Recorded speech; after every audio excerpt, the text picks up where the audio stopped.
প্রথমে গার্ডেন রিচের খবরের দিকে নজর রাখতে হবে, কারণ এই বহুতল যে ধসে পড়লো ঝুপড়ির উপর, সেই ঘটনায় 10 জনের মৃত্যু হলো। কিন্তু যার জন্য মানে এই নেপথ্যে যার নাম মোহাম্মদ ওয়াসি, প্রমোটার, সেই প্রমোটার কিভাবে গার্ডেন রিচে নিজের রাজত্ব জমিয়েছিল জানেন?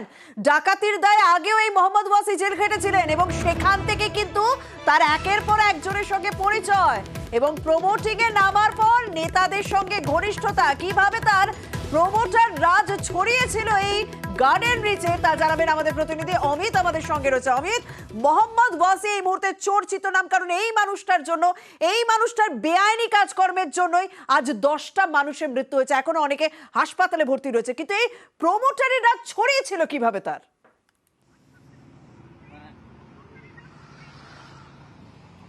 একেবারেই বছর খানেক তিনি সংশোধনাগারে ছিলেন এবং সংশোধনাগারে গিয়ে তার প্রথম আলাপ হয় গার্ডেন রিচ থানা এলাকার বাসিন্দা চুরি ফিরোজের সঙ্গে।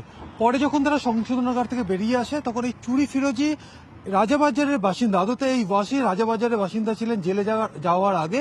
তো তিনি গার্ডেন রিচে আসতে শুরু করলেন। গার্ডেন রিচে এক আত্মীয়ের বাড়িতে থাকা শুরু হলো এই মোহাম্মদ ওয়াসির। তারপরে চুরি ফিরোজ এবং চুরি ফিরোজের আরেক সাগরেদ, তিনি এলাকায় দুষ্কৃতী হিসেবে পরিচিত ছিলেন, ব্যালট সেলিম, এরা তিনজনে মিলে কাজ শুরু করলেন বিভিন্ন ইট বালি চুন সুরকি এগুলো সাপ্লাই করার ক্ষেত্রে। এই করতে করতেই তারা নজরে এলেন এলাকার নামকরা প্রমোটার বা ইমারত সামগ্রী ইমারত ব্যবসার সঙ্গে যুক্ত বা নির্মাণকারী হিসেবে যার নাম উঠে আসছিল পারভেজের মাধ্যমেই এই তিনজন এলাকার বিভিন্ন জমি পুরনো বাড়ির খোঁজ খবর কিন্তু শুরু করলেন। এই পারভেজের হাত যখন মাথায় এলো ওয়াসি হয়ে গেলেন প্রমোটার, অর্থাৎ পারভেজ এলাকায় প্রমোটিং এর কাজ করতেন এবং পারভেজ এই ওয়াসির মাধ্যমে বিভিন্ন বাড়ি, পুরনো বাড়ি, বিভিন্ন জমি, এই সমস্ত জায়গার কিন্তু খোঁজ খবর নিতেন এবং তিনি নিজে ইমারত তৈরি করতেন বা ফ্ল্যাট বানাতেন। পরবর্তীকালে এই পারভেজের সহায়তা নিয়েই বা সাহায্য নিয়েই গত 4 বছর আগে থেকে শুরু হয়ে গেল এই ওয়াসির প্রমোটারের কাজ করা। অর্থাৎ এলাকার এক প্রভাবশালী প্রমোটার, তার হাত যখন এই ওয়াসির মাথায় এলো তিনি কিন্তু প্রমোটার হয়ে উঠলেন। শুধু তাই নয়, 2018 সালেও এই এলাকাতে একটি গন্ডগোল বা ঝামেলা বেঁধেছিল। অস্ত্র আইন, বিস্ফোরক আইনে কিন্তু এই ওয়াসির বিরুদ্ধে মামলা হয়েছিল গার্ডেন রিচ থানাতে। 18 জনের বিরুদ্ধে মামলা হয় 2018 সালে। সেই সময় ওয়াসি সহ 7 জনও কিন্তু গ্রেপ্তার হয়েছিল অস্ত্র আইনে এবং সেখানে কিন্তু খুনের চেষ্টার মামলাও কিন্তু ছিল সেই মামলাতে।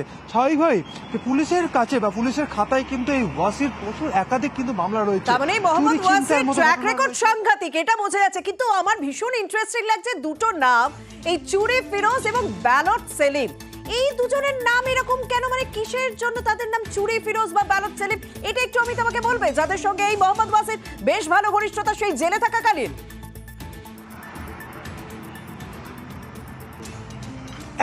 একেবারে দেখো, এই চুরি ফিরোজ ইনি হচ্ছে গার্ডেন রিচ এলাকারই বাসিন্দা। এলাকার বিভিন্ন চুরি চিন্তায় এই ধরনের কাজের সঙ্গে কিন্তু এই ফিরোজ যুক্ত ছিল, এমনটা কিন্তু আমরা জানতে পেরেছি পুলিশ মারফত বা এলাকার স্থানীয় সূত্র থেকে।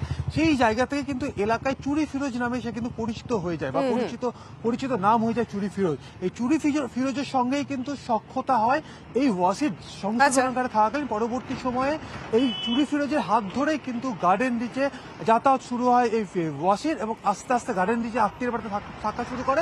একদম, তারপর ঘনিষ্ঠতা, একসঙ্গে ব্যবসা, সেই ব্যবসা থেকে এরকম প্রমোটারি রাজ। কিন্তু এই